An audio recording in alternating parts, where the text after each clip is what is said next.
Hello, everyone. Welcome to Talkin Kop. It's me, Chris Bragg. I've got Kev with me this time, and this is show 3 of the title. I can't remember what it's called then, Kev. I got so excited to doing this. So, all good fun, this. How are you, Kev? We haven't done a show for a little bit. We haven't, no. I'm good. Not long to go now until the international break is done and dusted, and we get into this stretch of games, this long stretch of Premier League, European UEFA Cup, FA Cup, League Cup. It's just going to be a non-stop grind now for the next 3-4 months. And I'm looking forward to it, but I got to be honest, I'm not nervous about it. I'm just looking forward to every game as it comes and starts at the weekend with Man City. Really looking forward to it. Oh, okay, good. Okay, bear with 1 sec. So we've got one slight technical difficulty. I can't see the chat. The chat's not showing up on the show, so I'm quickly trying to work that out. So, but listen, where we finished with Gav is we've just beaten City 3-1, top of the league. All is good in the world, and then we go into what always feels like a banana skin game, despite our record, is going away to Crystal Palace. But it always feels like this game when we go, oh, it's tough Palace, but actually our record is really good, especially since the infamous Brendan Rodgers season. But team-wise, it was the usual front three. It wasn't the usual front three, sorry.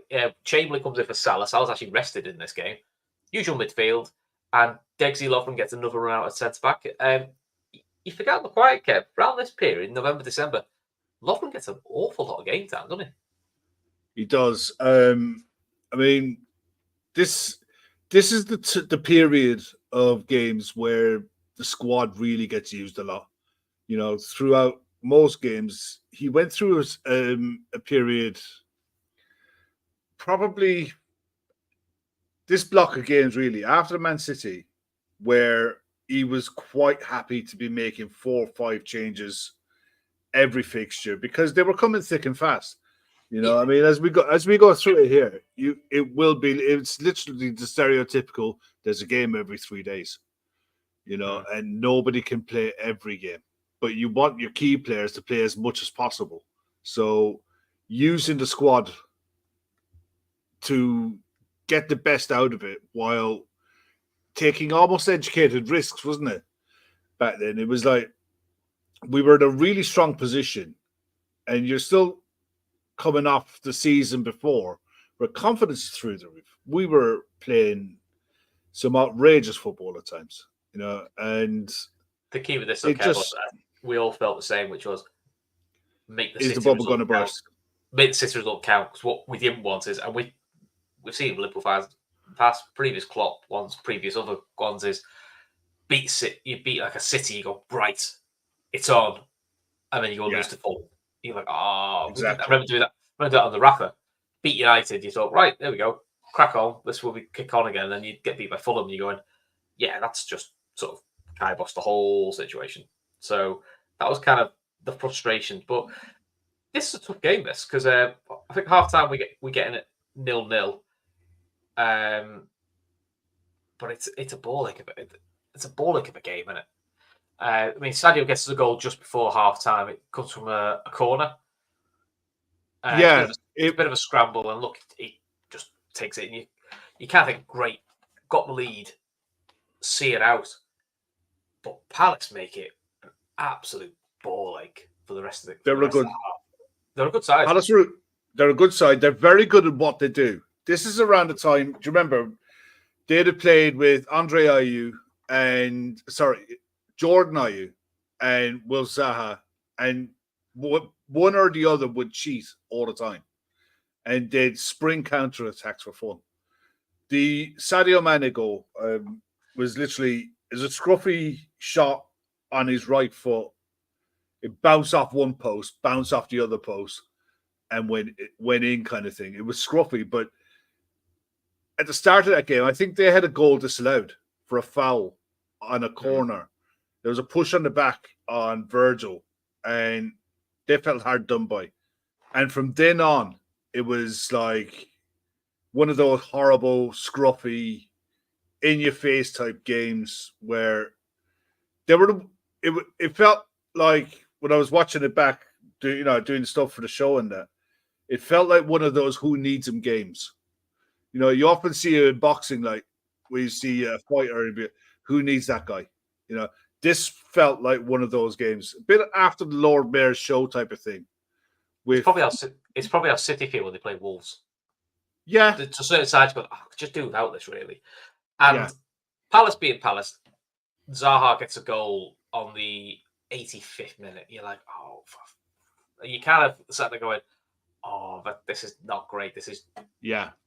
Despite having a decent lead, you're also thinking, oh, we don't need that. I mean, and it was quite obvious Liverpool had gone to shut up shot a little bit because, in 64 minutes, we bring Origi on to go through the middle. Milner comes on for Henderson. It was a very much a shut up shop situation. But that's on 82 minutes. You're thinking, oh, get Salah on. 5 minutes ago, you may as well throw Salah on now. We need the win. But that man, the away dream that he was, Bobby Firmino, couldn't score at home to save his life, but he kept scoring away from home, and they were always big goals. They were always equalisers, openers, winners. That's just what he did that season. As much as people like to criticise him that season and say, oh, he didn't do this, he didn't do that sometimes at home. And his performances at home were good. They just didn't produce goals. He always scored the big away goals. And that felt massive because literally 3 minutes after they score, we get it from a goal from a corner, and it's perfect. And you just think it just felt like a game where you go and just get out. We've got get the win, back up the City result, stay top of the league, keep the gap, and that's kind of how it felt for quite some time. We then move on to Napoli. Listen, it's a dire 1-1. But the biggest thing to come out of that game, what we're going to talk about the game, is the Fabinho injury. I was at the game, and also it was pin drop silence when he goes down because he does his ankle ligaments. He's out for 3 months. And I must admit, that's when, despite us having our lead, I think you and me were messaging each other back then going, ooh, that's your main DM gone. And we were like, you try to say, but you go, well, that's Henderson in the DM role, but you're kind of going, we're going to need someone to cover the right-hand side then, because you have to wrap Henderson with cotton wool a little bit because he's the only other real DM option we had.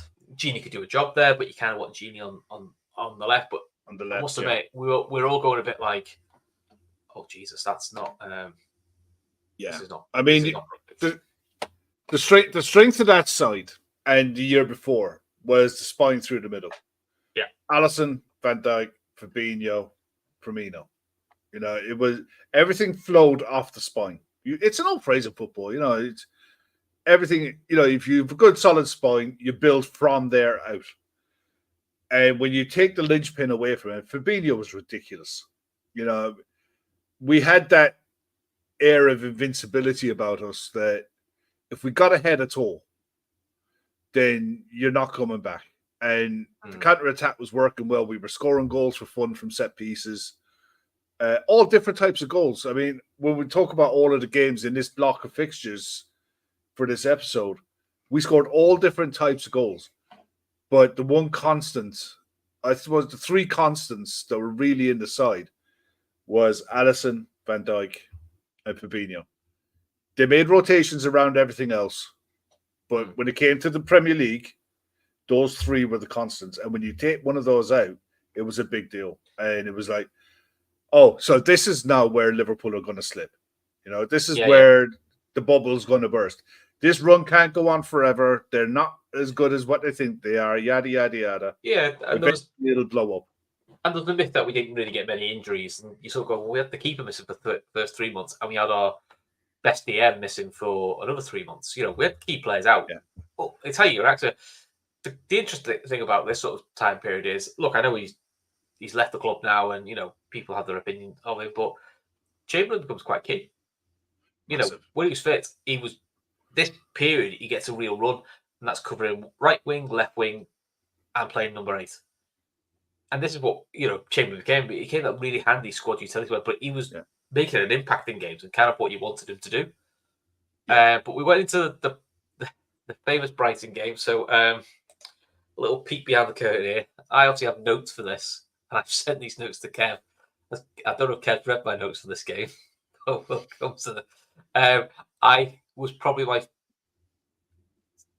first full year doing this podcast, and as Kev knows, because he lost him, this is probably the first time on Trippers I generally lost my shit over a player. I don't look. I know we're doing the Simacast thing. I have some fun winding him up, but I generally lost my head over this game. I generally got really wound up. So I don't know if I was doing pods back then, or if I think if you were in the I might comments. have been. I might have been in the comments. I probably was in the comments, probably like needling you, or why did you up? Yeah, But I flipped my lid in this game. It's the one of the few times I proper flipped my lid on a play. Yeah. So I think it's because I was frustrated because of how good he is. But this is where I felt that when it comes to the player, probably just smelling himself a little bit, showed a bit of arrogance, and I kind of felt he was a bit sloppy in the Napoli game, and I felt that carried into this game and nearly proved costly. Look, it doesn't in the end. So look, we start with Ali in goal. The same back four at the moment: Trent, Lovren, Van Dijk, and Robertson. Chamberlain gets the nod in midfield for the injured Fabinho, Henderson and Wijnaldum. Usual front three. So you sort of go, pretty strong. Pretty strong side. Brighton were decent. They probably weren't the big pain they are for us now, but they were still sort of growing into that. So Lewis Dunk still there. Dan Burn was there.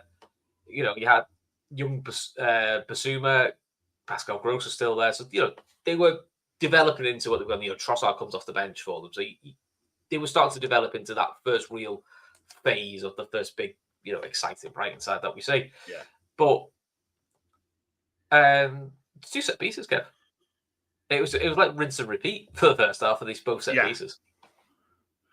I think the first one was Virgil, and it was one of those takes my friends. Yeah, but it was simple. It was so simple.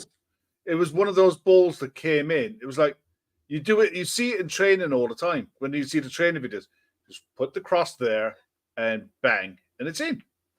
It was just such a simple goal that if you're Brighton, you must look at it and say, how on earth do you allow Virgil van Dijk the ability to run like that and just get a free goal? I mean, the way the keeper dives as well, it just makes the goal look more. It's like a FIFA keeper. Yeah, it's just like it's a dive for the camera, thinking I'm never getting this, but it just looks good. Yeah, and then a bit later, we get a corner. Trent goes, right, what I'm going to do, I'm going to put it on Virgil's head, and he just runs it like a train. And it's a power header. I mean, to be honest, if Ryan had caught it, he'd have got him with it.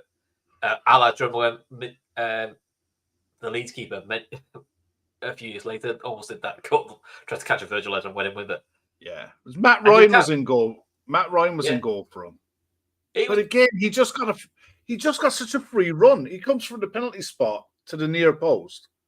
There was a runner with him, but that year, Virgil, I think by Christmas, he was the highest scoring defender in the league.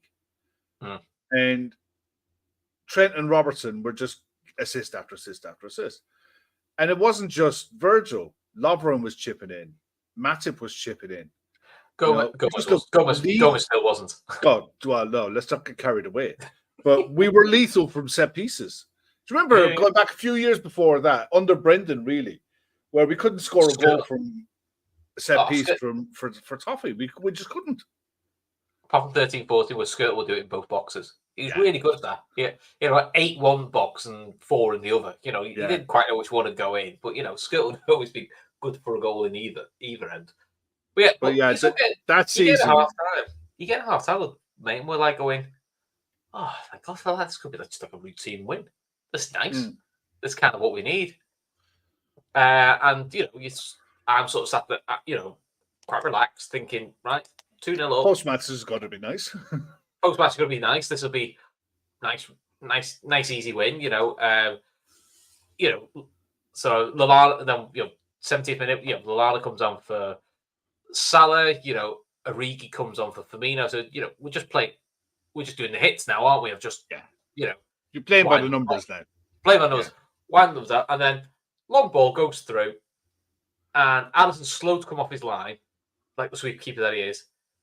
And for some reason, the guy's going to tap it. He probably is going to score. He just sticks his hand out. It's the most Yeah. blatant red card you've Yeah. ever seen in your life. And I was just like, for God's It was sake. a complete brain fart on Alice's It was. part. The only thing he did well, and the only thing I'll give him credit for, it's the most blatant red card you'll see, but he took fucking ever to get off the pitch and talks to the referee and tells Atkinson, I know I've handballed it, but can you let me off? It's just so Adrian has a couple of minutes to get ready. Because he's having the conversation, and you can see they're going, but you handballed it. And he's going, I know, but, is he ready yet? Right, okay, I'll bring him on in a minute. So we have to sacrifice Chamberlain. Now, just to give you an idea, my notes to Kev were 77 minutes, red card to Alisson. For fuck's sake, what a bell end.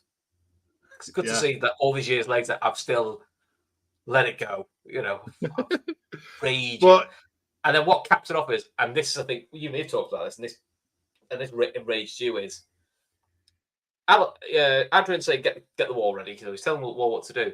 And Doug just says to the ref, can I take it? The ref gives no indication, as in, like, he's going to let the free kick. He goes, yeah, go on. And Doug just kicks it into the open goal.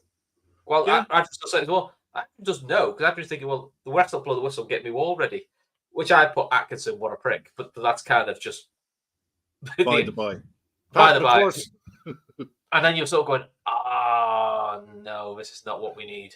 And we've made all the subs, so you're going like, it's literally what we have, we hold now, and it was a little bit dicey. 77 minutes, 10 men, that's 10 men, 2-1. But look, Liverpool do a decent job and see it out. Yeah. Which felt massive, but I can't deny, mate. It wasn't so much the red card and the situation of what happened.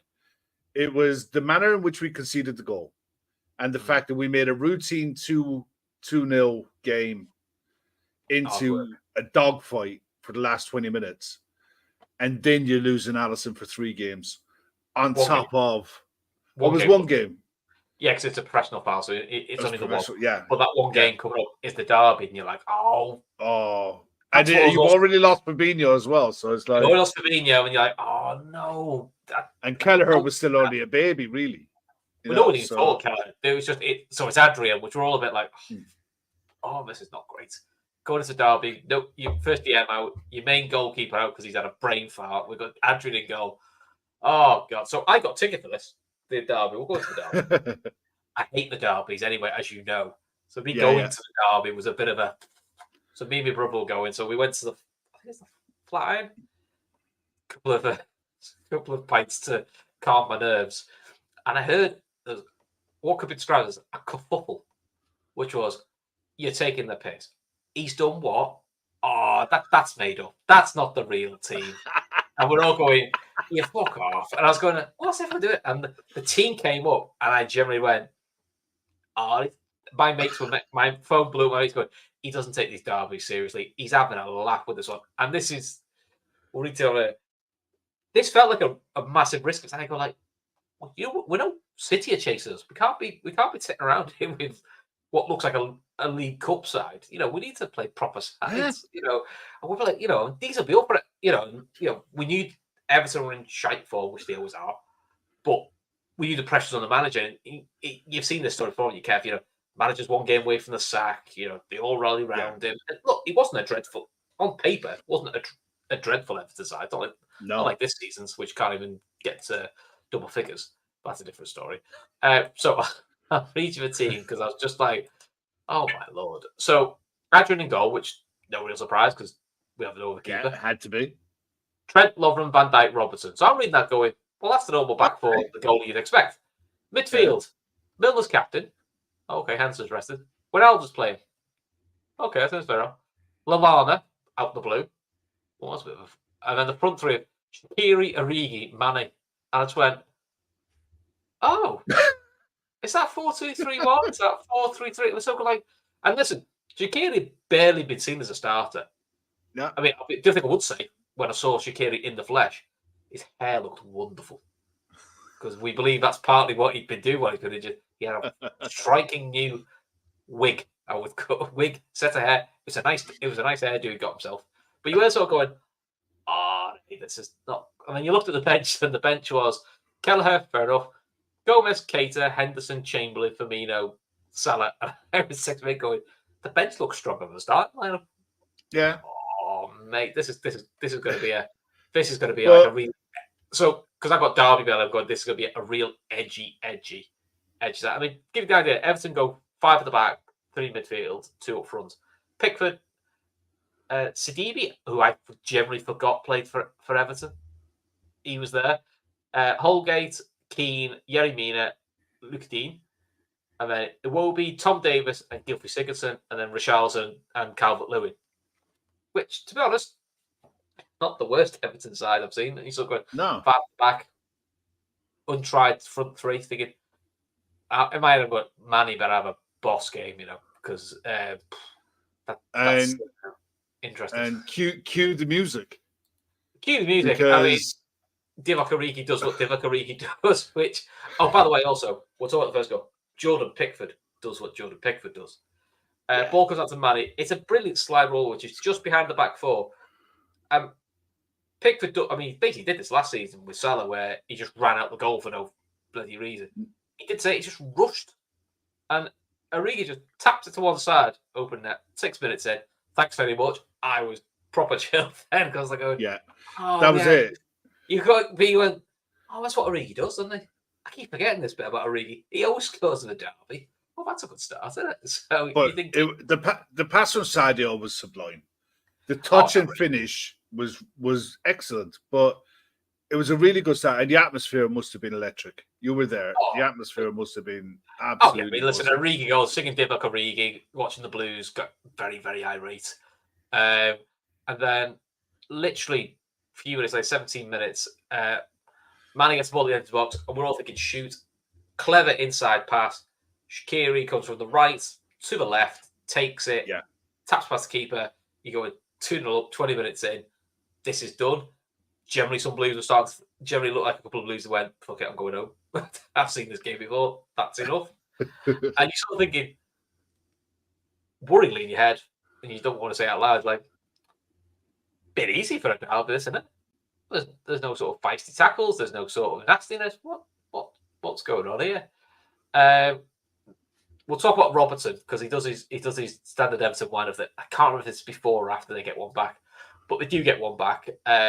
It's a corner. Diggs, he should really get a better block. It's better, yeah. Refer to Keane for a centre back. It's a good finish. And 2-1. The Blues that were still there got quite excited. I mean, they sort of goal rather than a throw in. So like I said, time to get excited. And you were sort of going, oh wow, this is okay. It's now got around me and my brother going, okay, that's not quite what we were hoping for, to be honest. Derby Belly's coming back now. They're all quite happy. So, and to be honest, Everton actually have a good little spell then, where they just keep the ball, and you sort of thinking, okay, we're going to see how this new midfield sort of lines up. Which is, were you worried, Kev? Not really, because I suppose at that time of the season, when you've been through everything in the league, the only thing that was really off peak or off form this season really was the Champions League. The loss to Napoli earlier in the season was probably a blessing in disguise, because if we'd have sailed through the Champions League group like we normally do, you can imagine the players would have started sniffing themselves a bit. And the media hype around it would have been, they're going for quads, they're going to go unbeaten, they're this, they're that. I think the slap in the face that we got against Napoli was, look, you're not as good as what you think you are. You have vulnerabilities still. And the fact that a lot of the games that we were winning weren't routes. There were 1-0s, 2-1s. They were controlled, though. So you had to they were controlled, but they were still... You have to be switched on. You had to be on it. So, speaking of being on it, Dexy gets the ball on the half-hour mark. I just play this 60-yard bang down the middle. You're thinking, all right. And Origi, honest mate, this is one of his most underrated goals. The touch to bring it down, cut it back, and the bend. And honestly, but as he hit it, I thought he stood with that's in. And my brother like, what are you doing? Sit down. And you could just see it go in, and you could just see the despair of all the Blues as it goes in. You went, this is just This is just what It was Divock does. This is It was an outrageous touch. It was an outrageous touch to bring it down. Because most of the time, that 60-yard ball is dropping at your pace. It's over his shoulder as well. Yeah, and it's class. That's the most difficult ball to take. And he just took it one touch, dead, whipped it around right foot around the keeper. He had time to change his body shape to go around the keeper. It's 3-1, and you're back in the comfort zone again. It is. You know, you're relaxed again then. I think Divock, well, we all know Divock has scored bigger goals than that. Yeah. I don't know if he scored a better technical goal than that. I would probably say that's arguably his best technical goal. The Barcelona one is very good. It's very technical, especially when you watch the replay. It's actually not that easy a ball to hit because of the way it bounces up. It's a controlled volley, but the whole aesthetics of it, the touch, the turn, the hit, it's glorious, you know. Yeah. But that's what Divock was. He was capable of that. And we'll talk about a game later. He'll miss kick an open goal. That's kind of what you got to accept with Divock. It was the sublime and the ridiculous in one sense of the word. But he's such a calm bloke that he just. But again, even when he celebrates, like, yeah, it's just I've just scored the best goal I've scored. Yeah, that's what I do against Everton. He's so chilled. It's that's like, well, you know, lads. Anyway, I'll go sit down for 5. I'll go sit down for 5, shall I? Now, probably around this time, or just a bit before it. I love seeing this. Andy Robson does what Andy Robson does best, which is, I think he falls over on Tom Davis, but he just leaves the arm in to go on the back of Tom Davis' head and just laughs at him. Because Tom Davis gets up, does all the irate thing, and Robson just laughs. Like it's Pickford. They fall for it every time. I don't know how they don't realise he's going to wind you up his hand. Don't react. Because again, Tom Davis' head went. I mean, why he was still playing. He was still a young, but he's still a young kid learning his game at the time, Tom Davis. And I always thought, I looked at him and I thought, he's a tidy little footballer. You know, I don't know. And that's the thing. I looked at him and I thought, you're a tidy little footballer. You're probably at your level.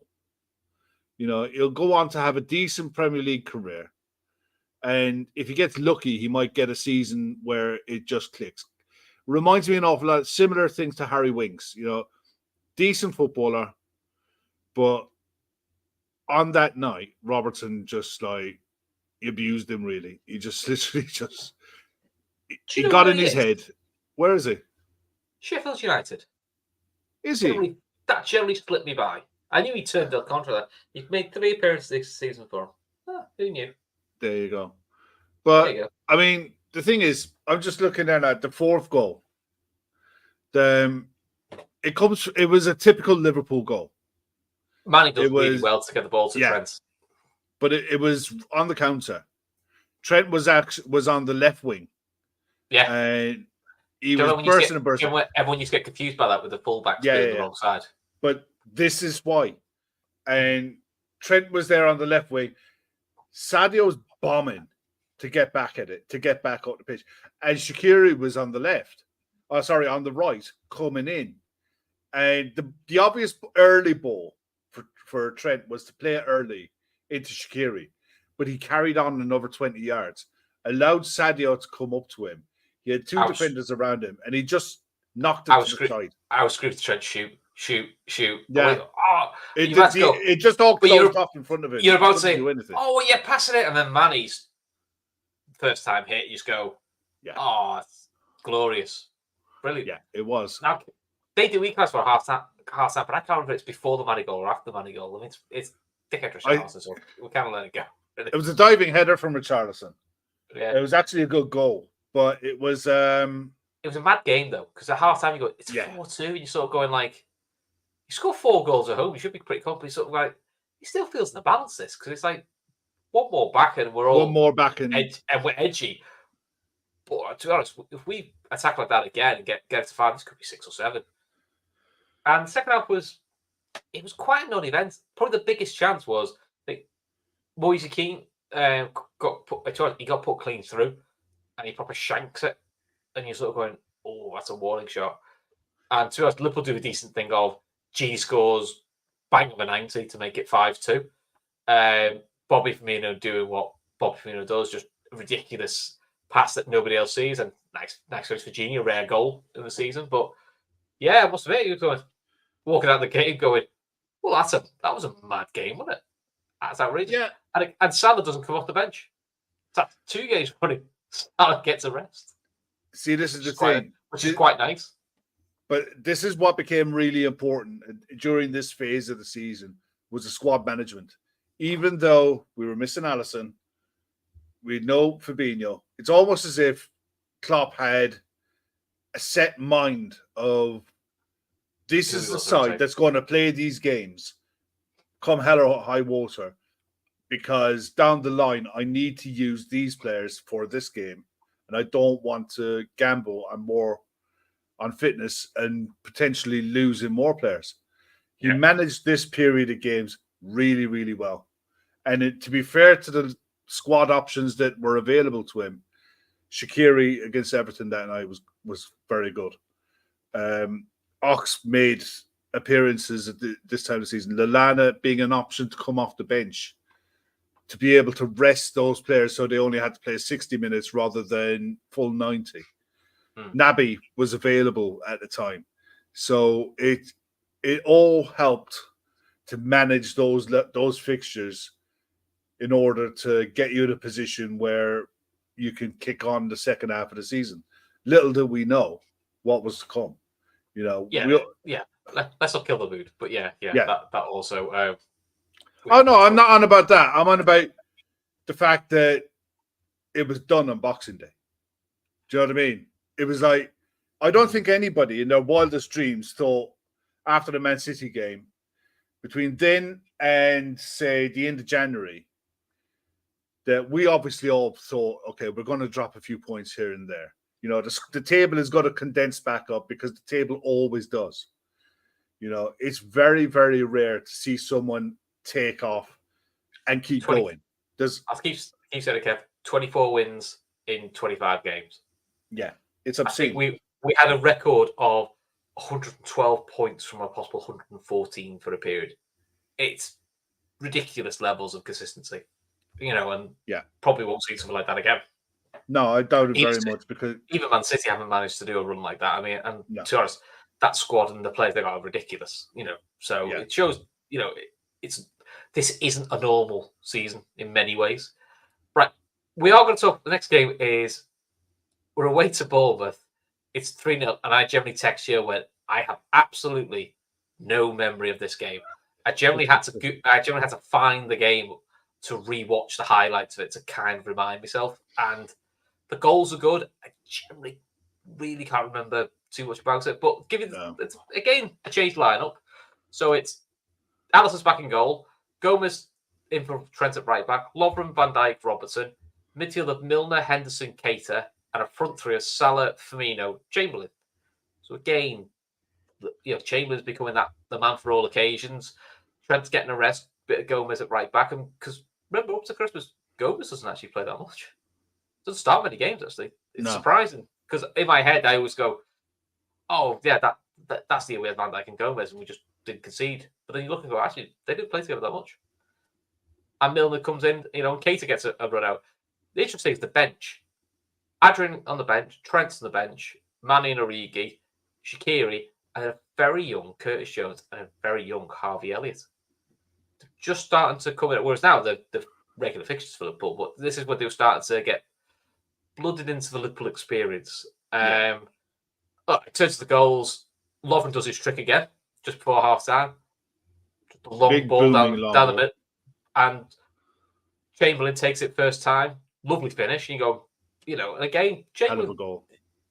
Started coming up with key goals at key moments. That's just what you wanted. I think after the front three, he was the fourth highest goal scorer that season in the league.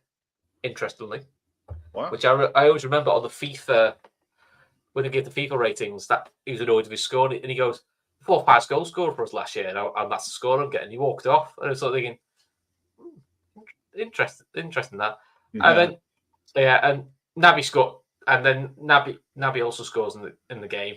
It's a nice Mo Salah, a clever inside pass. It's a nice finish actually by Naby. It was a back heel from Mo into his run. Yeah, But and it's a lovely finish.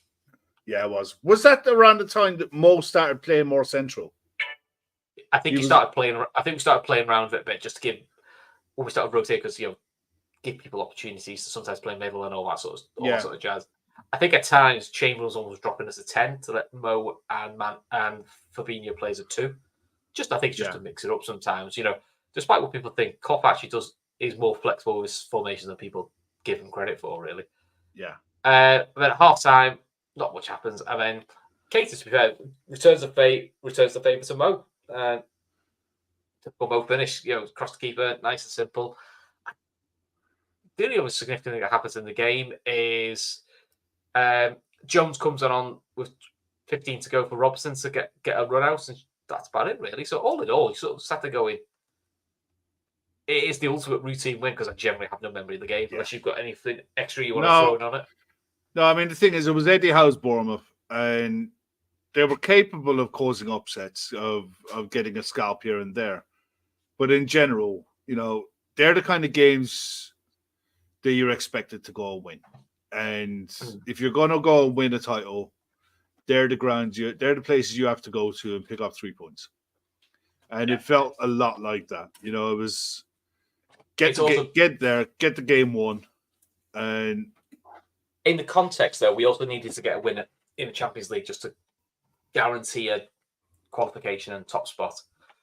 And we beat RB Leipzig. The other thing we want to touch on that game, Kevin, the RB Leipzig game, if you've not seen it, I'm sure everyone has, is the ridiculous Mo Salah second goal, where he scores from about an inch from the byline and just bends it on his weak foot.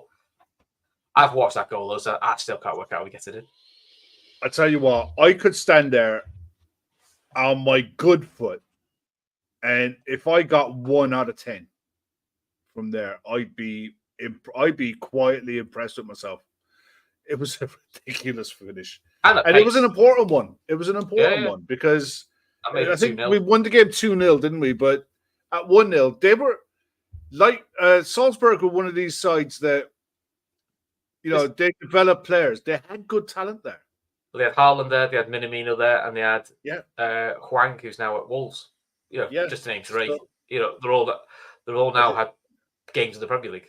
So, and I'm pretty sure there was a few others in there that have gone on to the Bundesliga and no what have you. So it's one of those ones that, and bear in mind, we were fantastic in the league, the Champions League felt stuttery, and definitely did. It was like, you'd already been to the Lord Mayor's show, you'd had the after party, and it was like, back-to-backs are tough at the best of times. And bear in mind, we were trying to get to a Champions League final for a 3rd time. Yeah.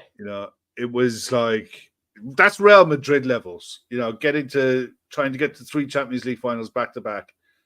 Winning 1, fine, but we'd actually won a couple more, but Oh yeah, but in fairness, it just goes in a modern era.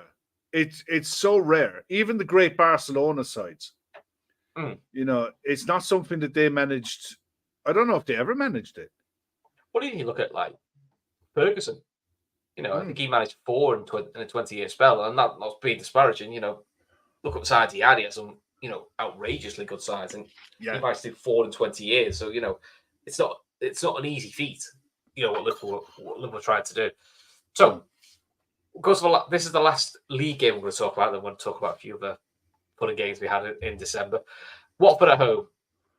So I'll give you the lineup. Alisson in goal. Trent was back. Gomez and Van Dijk. Milner at left back. Henderson and Wijnaldum. And then Shaqiri, Salah, Firmino, Mane. Shaqiri's all playing 8, but we kept flicking around between 4-2-3 or 4-3-3. So again, bit of mixing up. On paper, it says 2-0. And you just think, standard, routine, Liverpool 2-0. Watford made this an absolute ball ache of a game. And to be honest, this was kind of an indication of things to come when we went to Watford away. Because Watford were they seemed to just make the game difficult. The weird thing about it is the first goal, Sadio Mane plays a lovely ball on a breakaway to Mo. Mo unusually, which we don't say, down the left-hand channel, cuts in on his right foot and bends it, which is not a typical Mo Salah goal because we don't see him aim the left wing and bending it on his right foot very often. But lovely goal to put us 1-0 at half time.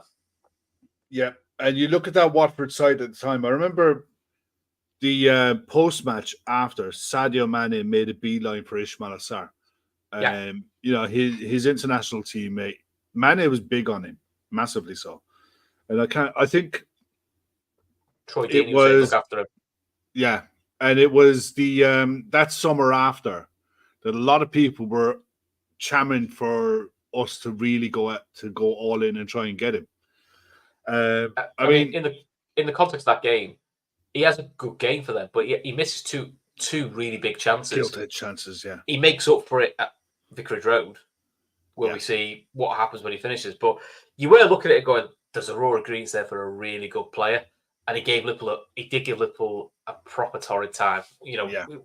this was like a thank Christ we've won, but God, could do without that, really. Yeah. So the concerning thing for Liverpool is on 59 minutes, Robson comes on for Wijnaldum. And this is one of the things that you don't hear very often. Wijnaldum was injured. He tweaks his hamstring. And we were going to have a couple of games about Wijnaldum. And again, Genie was one of those players who's never injured. But like, you know, every week Genie was there. Even that horrendous COVID season a few years later, Genie was always there. He was always around. You know, he always had him available. So again, then you've got that Wardy was going there going, that's two of your starting three midfielders out for a little while. Still going, oh, this game's becoming quite expensive.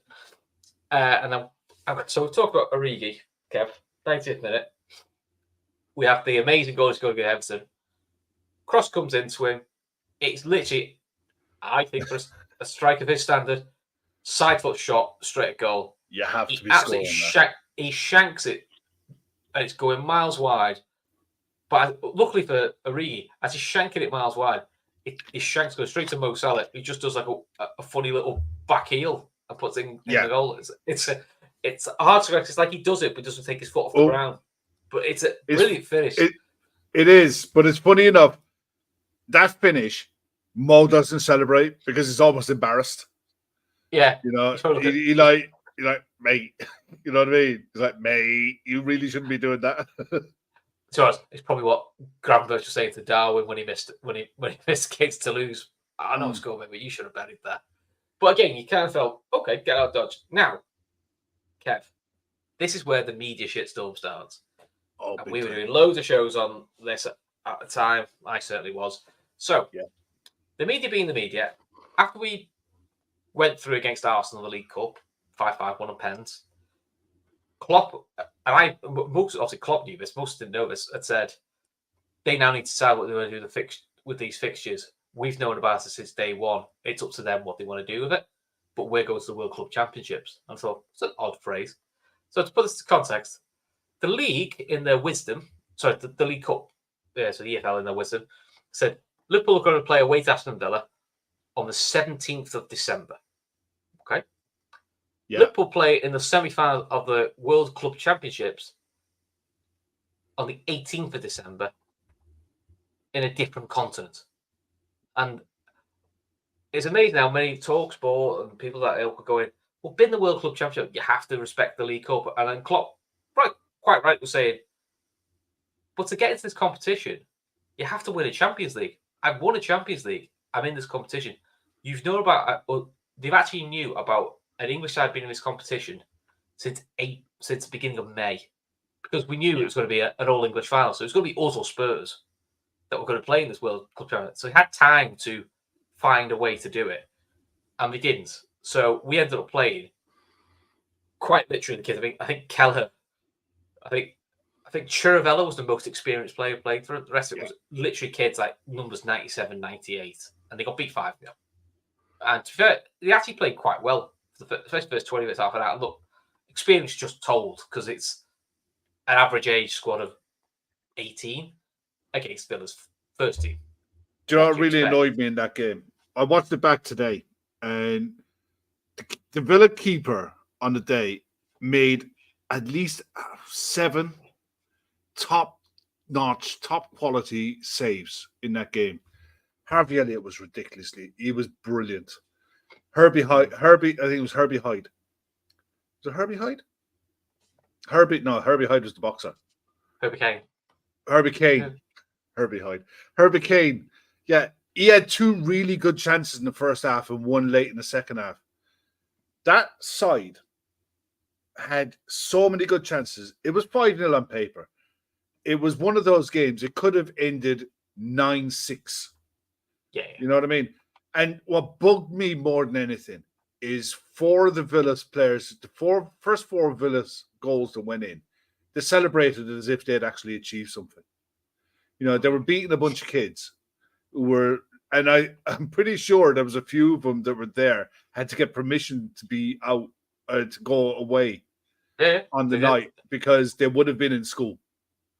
But I got quite annoyed with some of the punditries that they were trying to blame Klopp, saying like he's not even here for these kids. He's leading these kids out to dry. You go, no, the EFL did this. I say disrespect. That's where you wanted to go to the people around the League Cup going. Yeah. Well, you wanted to play silly buggers and not, you know. And Klopp was like, just move it back a week, 2 weeks, we'll do it. No, we don't want to do it. Fine, I'll play the kids. And I think it's almost like it was almost a bit like, yeah, but you won't really. You'll no, I will. I've agreed to play in this competition, so we're going. And people have their own opinion of the World Club Championship. I really wanted to win it because I've always said to you, it's very rare as a Liverpool fan you can see a first of everything. Now, we've seen the first Premier League title, but, you know, it's the 19th title. You know, other fans have seen us win before. You know, I've seen us win European Cups, but I've not seen the first European. I wasn't there for the first European Cup. This is actually a thing that can be the first. It's very rare you get to see the first of anything. So we fly out to Abu Dhabi. Is it Abu Dhabi? Dubai? No, it's Qatar. Qatar, sorry. It's miles away. But it's absolutely miles away. But the issue we have is we've got no Fabinho, got no Ronaldo, despite the fact he travels, he's not fit.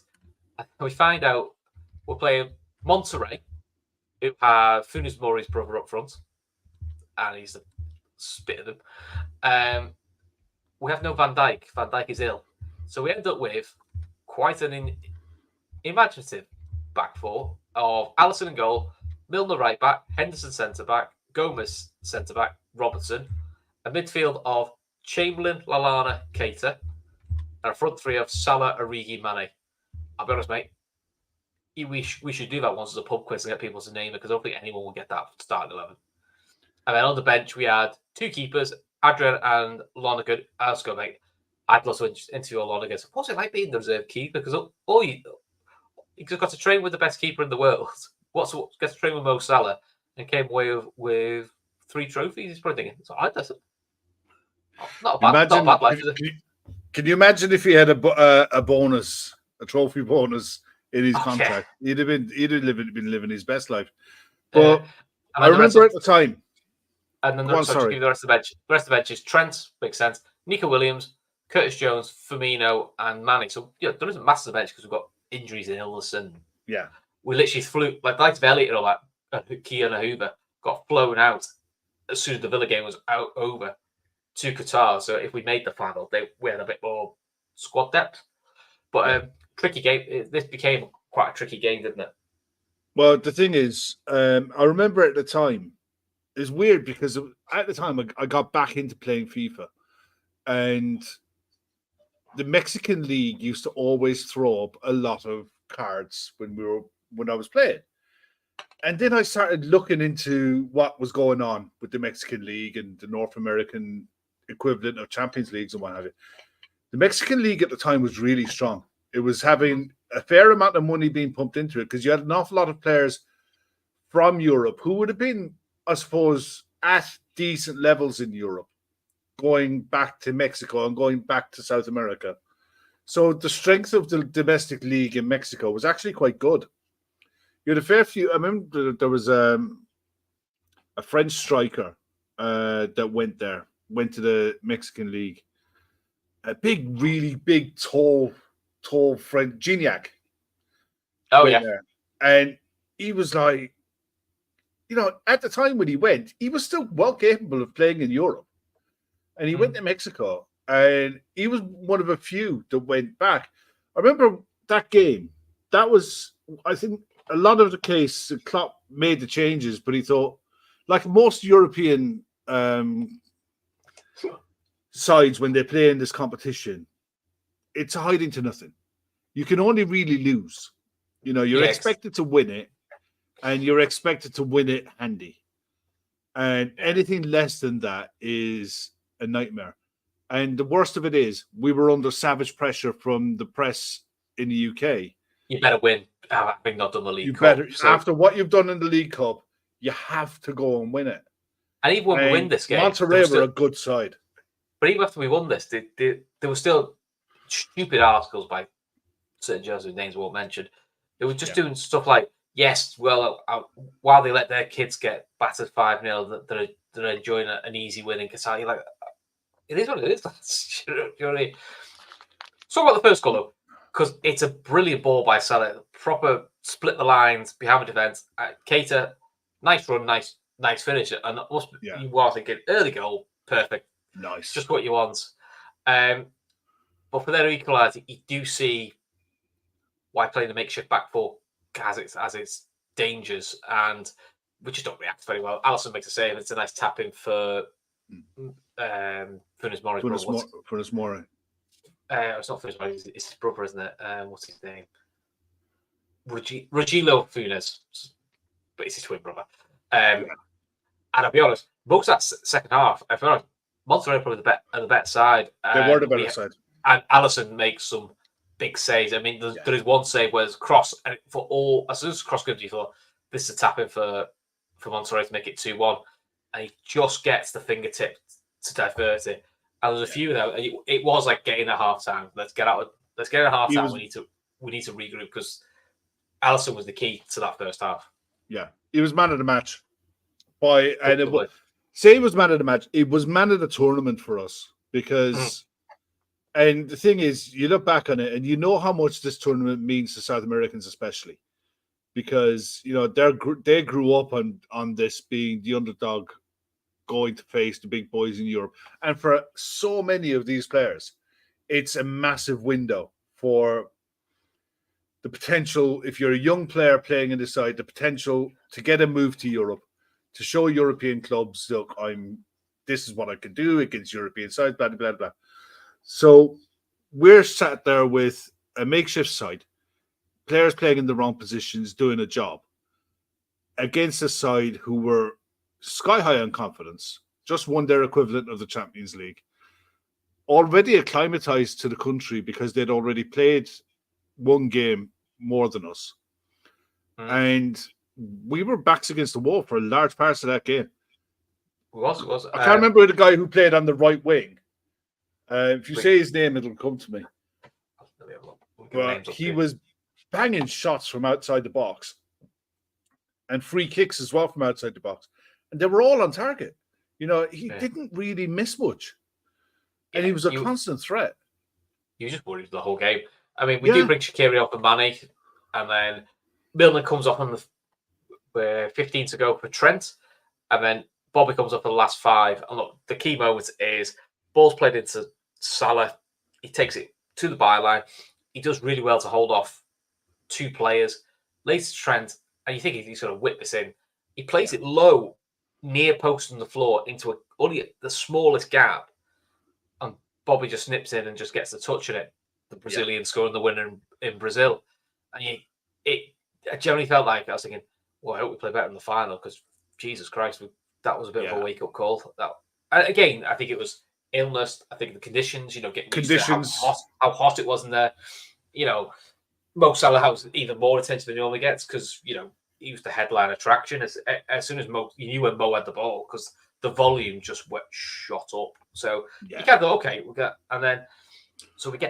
have the final, and the final is against an old foe, Flamengo, who beat Liverpool who played Liverpool before. I think it was the 82, 81. Yeah. It was the early 80s anyway.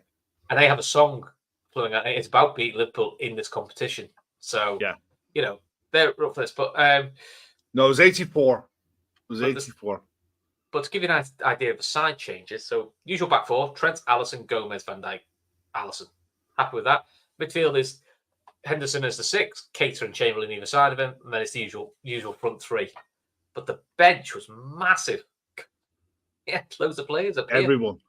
Everyone appeared. So we had, we had two keepers. We had Hoover, Seth Vandenberg, Nico Williams. Then when Al was on the bench, he was on the bench, I think, just to hope was watching win a trophy. He wasn't fit to play. Milner was there, Lallana, Shaqiri, Curtis Jones, Elliott, and Divock Origi. So you're sort of going, well, there's a few more options there. So this should be interesting. But these were a good side.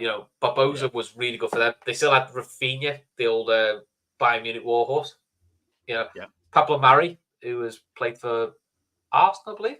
Arsenal, he was at. And Philip Luis, who just left Atletico Madrid. So, there were handy players there. And Everton Ribeiro, who was a pain in the ass all game. Very good. So, he was in the Brazil. He was in the Brazil squad at the time as well. So yeah. So these were good. These were good. Like, so you were going like, oh god, this is going to be an interesting game, as we saw, and it was tight, wasn't it? And they clearly been told Rafinha had decided he quite fancied a bit of Sadio Mane, and he quite fancied kicking Sadio Mane up in the air quite a lot.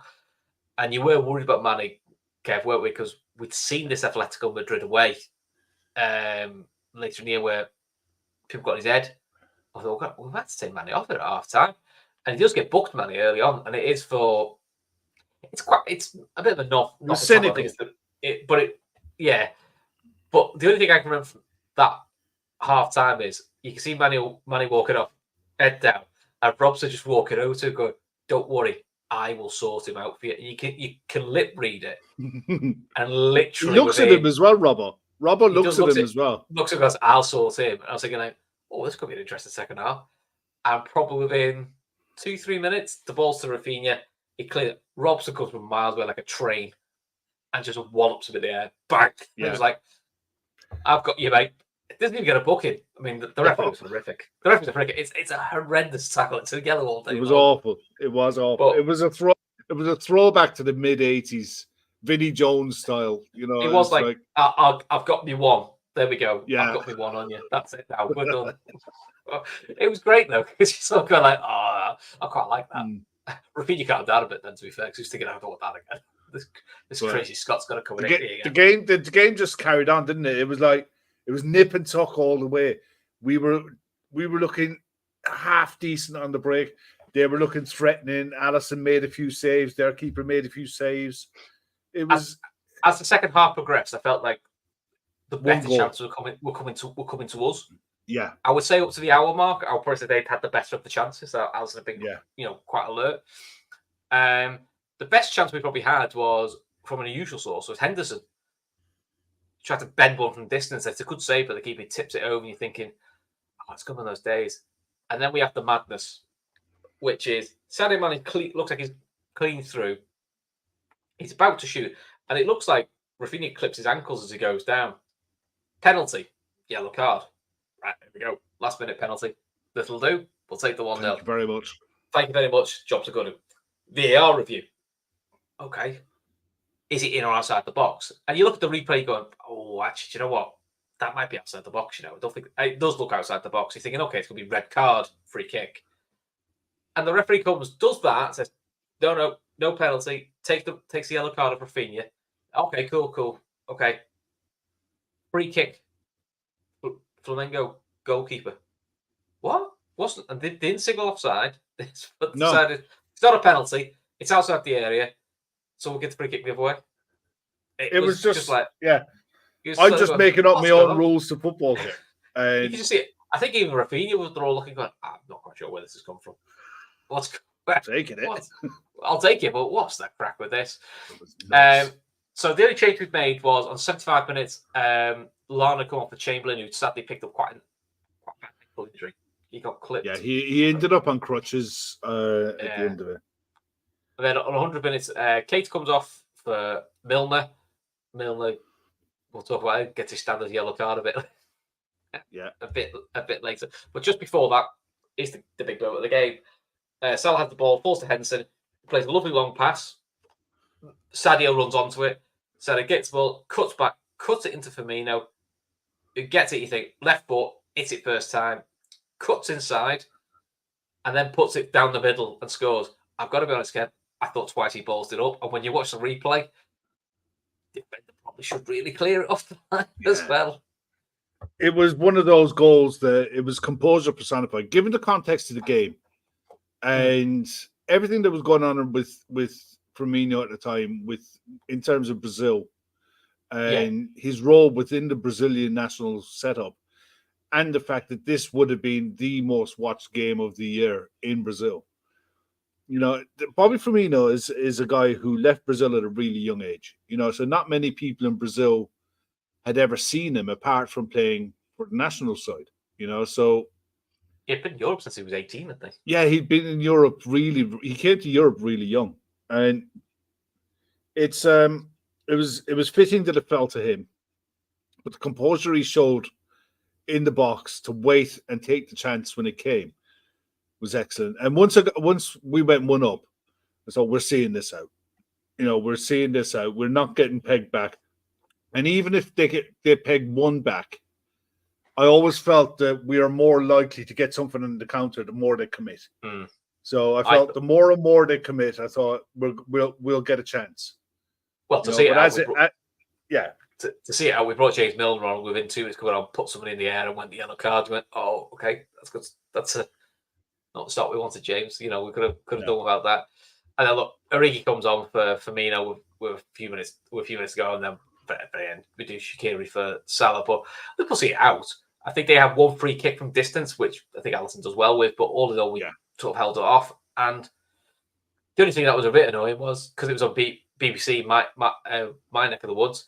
The pricks of the BBC turned it off when we saw the proper trophy lift, really, because they'd got over time, which was quite annoying. They'd gone over time, because it went to extra time. Yeah, and really annoying. It was because at the end of the day, you think back to it.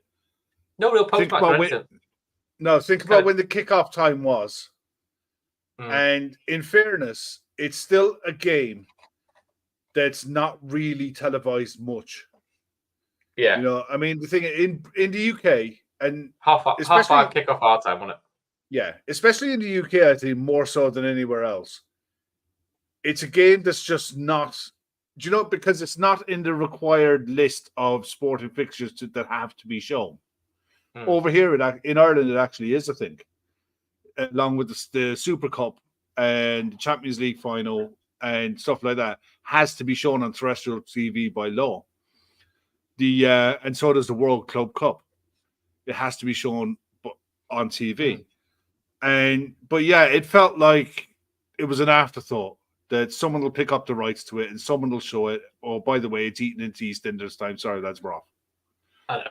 You know, and it almost belittled the way the UK press handled it. It belittled what the trophy meant. And like you said at the start of the conversation, it's a first. It's something that an English team doesn't tend to win often, you know, because qualifying to play United and Chelsea have done it, haven't they? Because I remember there was a hoo-ha with United that have twice got to the World Cup. Listen, this is not a new thing because United obviously skipped the FA Cup to do this tournament, but it's one of those things where you like. I think it's where Klopp's right, and he still points. I mean, there's nonsense still goes on now. It's like you don't since April of the previous season. Oh shit, you're gonna have at least one. You're gonna have an English club in this tournament. We might need to do a little bit of a conversation, Premier League and the EFL, to say, right, if one of these gets to a quarter final, where do you want to put this in the calendar? Let's get this lined up now, so then we know. Yeah, because there was space. There probably was a space to do it. They just didn't want to. So that's it. So it's a shame. It is a shame. But it's. I mean, the irony is that season was the only season really that you could telegraph what was happening, because it's very rare that two English sides get to a Champions League final. Yeah, exactly. Chelsea, Manchester United did, and Liverpool, Spurs did. But other than that, I can't think of it ever happening before. Exactly. So it's like you've always like, it wasn't done. No. Exactly. But even if they didn't know that, they'd have known by June. So still enough time to sort of relook at your fixtures and sort of line it up. But listen, it is what it is. But listen, Liverpool were world champions, which was nice. You know, we got to wear the badge for one game because Premier League rules says you're allowed to wear it for one game. They've changed that since then as well because, Yeah. honestly, this is why things sometimes go wrong in English. Like any other country, like if they win it, they're wear it for the rest of the season. Be proud that we're proud. Look at Real Madrid when they won it. Yeah, they're proud they've won it. It's like, look, you've represented our league. Our league. You've won it. It's a big, it's a big tick for our league. So that's what it should be worn as. My daughter still got the Liverpool shirt from the next season with a massive World Club badge on it, Firmino 9, because she loved Firmino. But it's like, we may as well get it because I was saying to her, I got it for it. I was like, you may never win another one because exactly. But the thing is, you get it. When you look at it, at this point of the season, this was the point of the season where everyone thought the bubble was going to burst. We were starting to get ravaged a bit by injuries. Mm-hmm. We'd gone away. We'd had the media furore on us. We'd gone away. It left time for the other clubs to close the gap and put us under pressure, knowing that we come back from 30-degree heat in Qatar in high humidity. On the 21st. Come back on the 21st, come back for Christmas, get back into acclimatization for the British winter.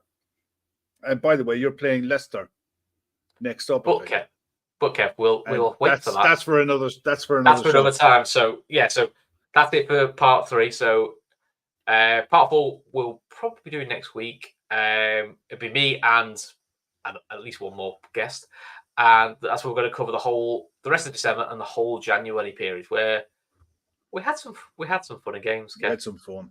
We did definitely have some fun, and then we'll go from there. So halfway through. So listen, members, thanks very much for watching. Hope you've all enjoyed this. Sorry we couldn't get too many of the chats up. We do know what their issue is. We'll get it fixed for the next show. So we do appreciate it. But listen, you're all in the Telegram group, so let us know what you think. And listen, if you've not got people who aren't members, become a member. It's $3.99. Let your mates know. You get to see all this live straight away. If not, it'll be on audio download in the next coming weeks, I would say. So, but listen, Kev, you enjoyed that, mate? I did. I really enjoyed it. Do you know what? I really loved looking back at the goals from that season. Mm-hmm. Delving back into the games, remembering, the little intricacies that you forget. We all know we won it. We all know the timeline pretty much. But different games mean different things because you remember where you were certain things. Or if was it a dodgy stream where you're at the game, where you're trying to watch it while you're at a wedding? Yeah. All the general life stuff that goes on, or that's the joy that season, right? I was watching the first episode that you did with Gav, right? And the very first game, the Norwich game, was the night my daughter got married that day. Remember you saying? And I was in Bristol, and we were in a snooker club on the night where she was having the wedding reception. And weird, I know, but we were all ducking out to the bar to see what the football was on the telly. We were all ducking in and out, and it's just that season for me is really, really special, for obvious reasons. After, but by this time, I think we all come to the conclusion that this is more of a reality. This is really on now. This is really on because we're looking behind us at this stage of the season. We're looking behind us, going, that gap's getting bigger. Yeah. They didn't. You know what I mean? It's like it was all really, now. Who's going to say it was all first. On.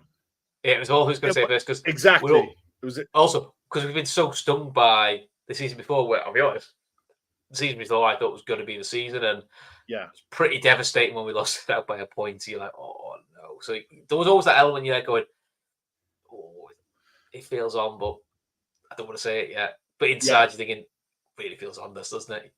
So. It does, But listen, we will do episode 4 next week, where we'll cover the whole of December and January and the joys of what goes on, and obviously some of my WhatsApp exchanges, some with Kev.